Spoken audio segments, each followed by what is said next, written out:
رمضان کے فوراً بعد جو روزے آتے ہیں وہ شوال کے 6 روزے.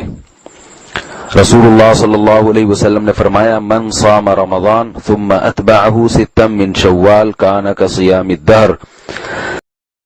اللہ اللہ اللہ اللہ اللہ اللہ. الحمدللہ رمضان المبارک کا مہینہ اللہ نے ہمیں عطا فرمایا، اس میں ہم نے روزے رکھے. اب جیسے ہی چاند نظر آئے گا، جیسے تراویح ختم ایسے روزے ختم. لیکن یہ ہماری غلط فہمی ہے، رمضان گزرتے ہی تراویح تو ختم ہو جاتی ہے، روزے ختم نہیں ہوتے. اتنا فرق پڑتا ہے کہ روزوں کی فرضیت ختم ہو جاتی ہے. آپ صلی اللہ علیہ وسلم نے رمضان کے علاوہ بھی سال بھر میں کچھ ایام، کچھ دن ایسے ہیں جن میں روزہ رکھنے کی ترغیب دی ہے، اگرچہ وہ فرض نہیں ہے. نہ رکھیں تو کوئی آدمی، کوئی شخص رمضان کے علاوہ پورے سال ایک روزہ بھی نہیں رکھتا تو گناہ نہیں ہے، حرام ناجائز نہیں ہے. لیکن روزے کا ثواب بہت ہے.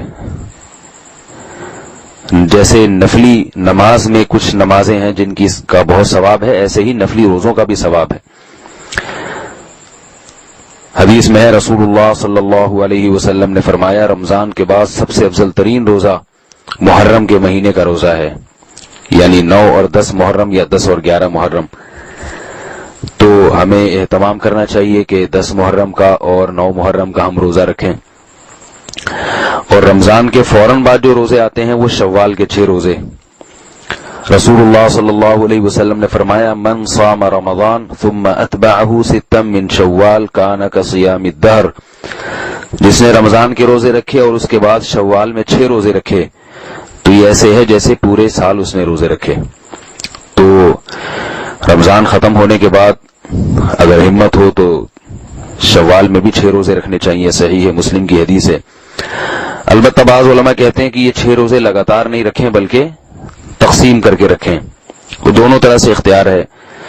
پورے شوال میں آپ کسی بھی دن 6 روزے رکھ سکتے ہیں، یعنی ضروری نہیں ہے کہ لگاتار 6 روزے کریں، بلکہ ایک ہفتے میں 2 روزے رکھ لیے، پھر اگلے ہفتے میں 1 رکھ لیا. اس طرح کر کے تقسیم کر کے بھی شوال کا مہینہ گزرنے سے پہلے 6 روزے رکھنے کی بہت فضیلت ہے. اس کے علاوہ پیر اور جمعرات کو خصوصیت کے ساتھ روزہ رکھنا، اس کی حدیث میں ترغیب وارد ہوئی. آپ صلی اللہ علیہ وسلم نے فرمایا کہ پیر اور جمعرات کے دن اعمال اللہ کے ہاں پیش ہوتے ہیں.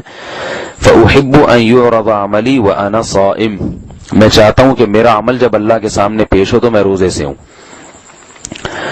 اور اس دن میں آپ صلی اللہ علیہ وسلم کی ولادت بھی ہوئی. آپ صلی اللہ علیہ وسلم نے اس لیے بھی اس دن میں روزہ رکھا ہے. اس میں بہت ساری حکمتیں تھیں، جیسے آپ ربیع الاول پہ جو میرا بیان ہے اس میں نے یہ وضاحت کی ہے کہ آپ صلی اللہ علیہ وسلم نے اپنی ولادت کے دن روزہ رکھ کر یہ بتا دیا کہ میری ولادت کے دن کو عید کا دن نہیں قرار دیا جا سکتا، کیونکہ روزہ اور عید جمع نہیں ہوتے. تو یہ حکمت بھی ممکن ہے اس میں ہو. لیکن بہرحال چونکہ نبی صلی اللہ علیہ وسلم نے پیر اور جمعرات کے روزے کا اہتمام فرمایا ہے، اس لیے ہمارے لیے بھی سنت ہے کہ پیر اور جمعرات کا روزہ رکھیں. اس کی فضیلت دوسرے دنوں کی نسبت زیادہ ہے. اس کے علاوہ مہینے میں 3 روزے ایام 20 کے، یعنی جب چاند خوب روشن ہوتا ہے، 13، 14 اور 15ویں تاریخ کا چاند. 13ویں کا چاند جب ہو اور اگلے دن 13ویں تاریخ ہو تو 13ویں تاریخ، 14ویں تاریخ اور 15ویں تاریخ، کسی بھی اسلامی مہینے کی 13، 14 اور 15 تاریخ کو 3 روزے جس نے رکھے، حدیث میں آتا ہے رسول اللہ صلی اللہ علیہ وسلم نے فرمایا صوم 3 ایام من کل شہر صوم الدہر کلہ متفق علیہ. کہ جس شخص نے ہر مہینے 3 روزے رکھے اسے پورے سال کے روزوں کا ثواب ملے گا. علماء نے اس میں حکمت یہ بیان کی ہے، یعنی اس کی وجہ یہ بیان کی ہے کہ ایک نیکی اللہ کے ہاں 10 نیکیوں کے برابر. تو ایک روزہ اللہ کے دربار میں 10 روزوں کے برابر، 3 روزے 30 روزوں کے برابر. تو جب ہر مہینے میں 3 روزے ہوں گے تو اس کا مطلب اللہ کے ہاں یہ لکھا جائے گا گویا اس نے پورا مہینہ روزہ رکھا ہے. تو ظاہر ہے جب ہر مہینے 3 روزے تو پورے سال روزوں کے برابر اس کو ثواب دیا جائے گا. یہ حدیث میں فضیلت ہے. اور اگر کسی سے یہ نہیں ہوتا، مخصوص ایام جیسے پیر اور جمعرات کو رکھنا کسی کے لیے مشکل ہے، کوئی مثال کے طور پر کسی کو اس دن مصروفیت زیادہ ہوتی ہے یا چھٹی اتوار کو ہوتی ہے تو اتوار کو آسانی ہے تو کسی بھی دن رکھ لیں، کوئی لازمی نہیں ہے کہ پیر اور جمعرات ہی کی پابندی ہو یا مہینے کے 3 دنوں ہی کی پابندی ہو۔ مقصد یہ ہے کہ ہمارے اعمال میں جیسے فرض نماز کے ساتھ نوافل بھی ہمارے اعمال میں ہوتی ہیں تو پھر فرض کی کمی کس سے ہوگی؟ نوافل سے پوری ہوگی قیامت کے دن۔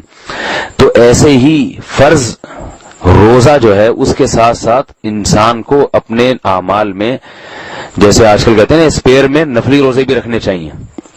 جب آپ لمبے سفر پہ جاتے ہیں تو گاڑی میں جتنے ٹائر ہوتے ہیں ساتھ میں ایک اسپیئر میں ٹائر رکھا جاتا ہے، بھئی کچھ بھی ہو سکتا ہے، یہ ٹائر ضائع ہو سکتا ہے، تو راستے میں کوئی اسپیئر ٹائر تو ہو رکھنے کے لیے، اسپیئر پارٹس ضروری اسپیئر پارٹس رکھے جاتے ہیں لمبے سفر میں۔ تو آخرت کا جو اتنا لمبا سفر ہے اس کے لیے بھی، جو آخرت کی ہمیشہ کی زندگی ہے، اس میں صرف فرائض پر اکتفا نہیں کرنا چاہیے، فرض روزوں کے ساتھ ہمارے اعمال میں پورے سال میں کچھ نفلی روزے بھی ہونے چاہیے۔ تو آپ بہتر تو وہ ہے جو آپ صلی اللہ علیہ وسلم نے ایام بتائے ان میں رکھیں، ورنہ جن ایام میں آپ کو سہولت ہو۔ بعض دفعہ ایسا ہوتا ہے کہ آپ کو گرمیوں میں رکھے ہی نہیں جاتے، آپ کہتے ہیں ہم سردیوں میں رکھیں گے، تو آپ سردی میں رکھ لیں، سردی میں تھوڑے زیادہ رکھ لیں تاکہ گرمی کی بھی تلافی ہو جائے، گرمی میں جو روزے نہیں رکھے۔ تو کسی بھی طرح سے ہو، بہتر تو یہ کہ جو ایام بتائے وہ ہیں، نہیں تو آپ کو جیسے ممکن ہو، جیسے آسانی ہو، روزے ہم سب کو کچھ نہ کچھ رکھنے چاہیے۔